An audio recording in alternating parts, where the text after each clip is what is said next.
हो रही थी। उसे अभिनव पर शक होने लगा था। इधर अभिनव गाड़ी में बैठ गया। अचानक से उसकी नजर कामिनी के चेहरे पर पड़ी। उसका मुंह खुला का खुला था और वो बस अभिनव को देखती जा रही थी। इतने में ड्राइवर ने अभिनव से पूछा, सर, म्यूजिक ऑन कर सकता हूं? अभिनव ने हाँ में सिर हिलाया और बोला, लेकिन हम लोग जा कहाँ रहे हैं? अलायनास पैराडाइज, ड्राइवर ने कहा। यह नाम सुनते ही अभिनव के चेहरे पर मुस्कान आ गई।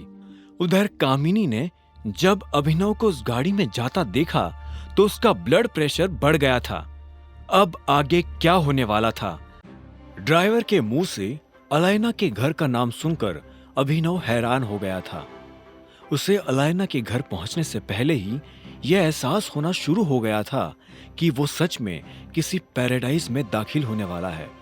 कुछ देर के बाद जब अभिनव की गाड़ी अलायना के घर के आसपास के हिस्से में दाखिल हुई तो अभिनव की नजर सड़क के दाएं बाएं बनी उन ऊंची इमारतों पर पड़ी।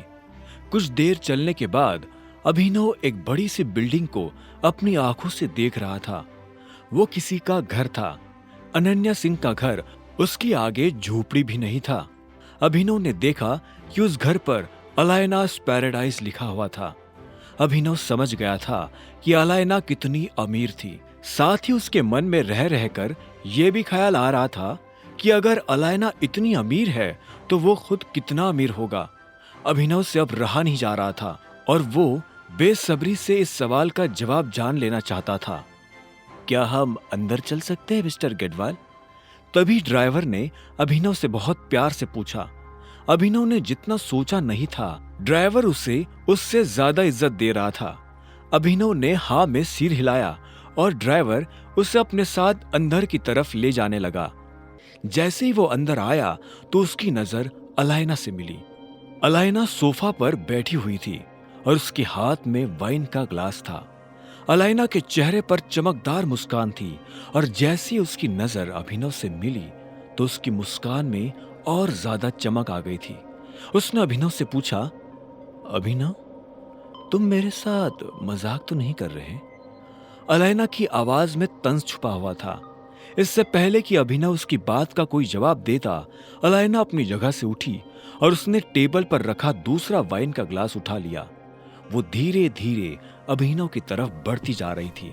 उसने अभिनव की तरफ दूसरा ग्लास बढ़ाते हुए पूछा, सारी दुनिया में तुम्हें शादी करने के लिए अनन्या सिंह ही मिली थी? ये सवाल सुनकर अभिनव हैरान हो गया।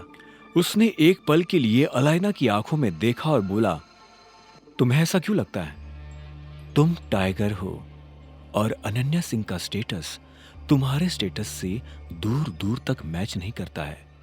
कोई टाइगर किसी बकरी से शादी कैसे कर सकता है? मुझे नहीं लगता कि तुम्हें इस बात से कोई फर्क पड़ना चाहिए नंदिता कि मैंने किससे शादी की है। तुम इस मामले में अपनी राय मुझे ना दो तो ही अच्छा है। इतना कहते ही अभिनव ने अलायना की आंखों में देखा और वाइन का ग्लास अपने होठों से लगा लिया। अलायना तब तक अपनी जगह पर बैठ चुकी थी। उसने भी अभिनव की आंखों में देखा और बोली, सच में तुम मुझसे यह सब छुपाने की कोशिश कर रहे हो?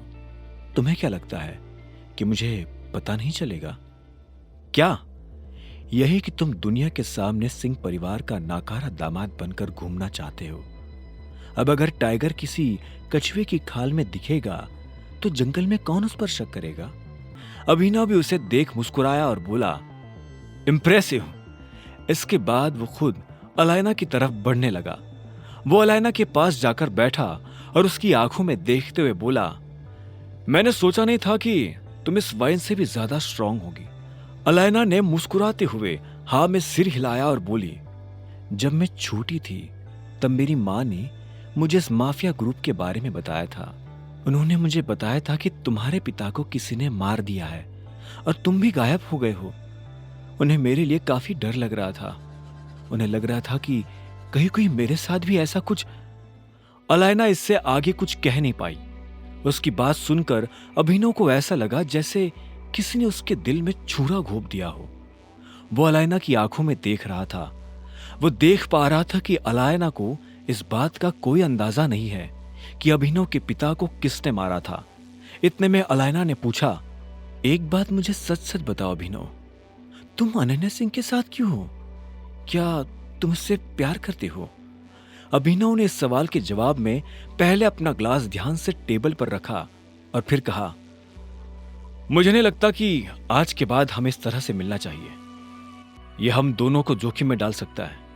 रहा सवाल अनन्या के साथ रहने का, तो इसका जवाब तुम खुद दे चुकी हो। मुझे अनन्या से प्यार है या नहीं, इस बात का मैं यही जवाब देना चाहूंगा कि मेरी जिंदगी से प्यार शब्द कब का गायब हो चुका है। अब मेरा ध्यान सिर्फ अपने मकसद पर है। मेरे पिता को जिसने मारा है, मैं उससे बदला लेना चाहता हूं।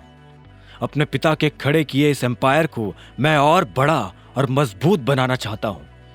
आगे की कहानी जानने के लिए देखें अगला एपिसोड सिर्फ पॉकेट एफएम के यूट्यूब चैनल पर, और द रिटर्न ऑफ टाइगर के सारे एपिसोड्स को सुनने के लिए डिस्क्रिप्शन में दी लिंक से डाउनलोड करें पॉकेट एफएम ऐप।